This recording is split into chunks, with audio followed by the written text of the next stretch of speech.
All right, here we have the notes for rational exponents. So important information. So exponents can be rational numbers, so fractions, in addition to integer values. So usually we're used to dealing with things like x squared or y cubed, or sometimes even negative numbers, x to the -2, y to the -5, things like that. But it is possible that they can be fractions as well. So rational exponents are just how a radical or a, if you want to be fancier or less fancy, or a root is written in exponential form. So you can turn any root, square root, cube root, fourth root, into an exponent just by making it a fractional form. So the numerator of the rational exponent is the power, so an exponent just like it would normally be.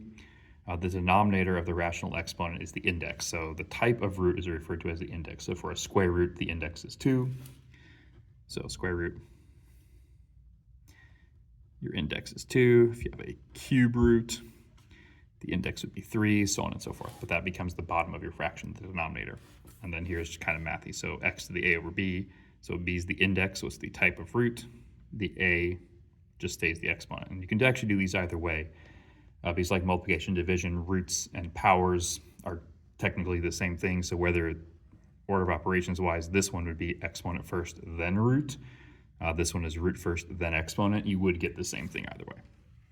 And then down here, just a reminder, the index of the square root is 2, does not have to be written. So roots without an index shown are assumed to be square roots, which means their index is 2.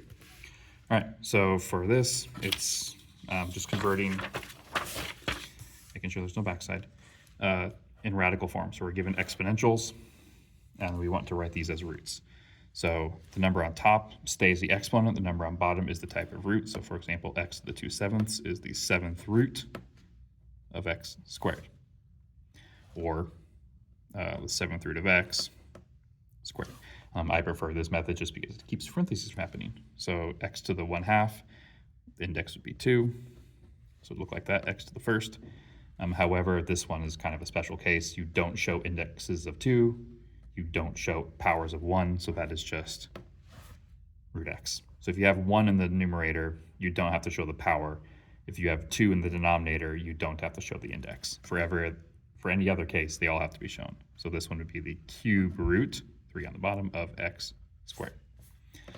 This would be the 5th root of x squared. This would be the 4th root of x to the 5th.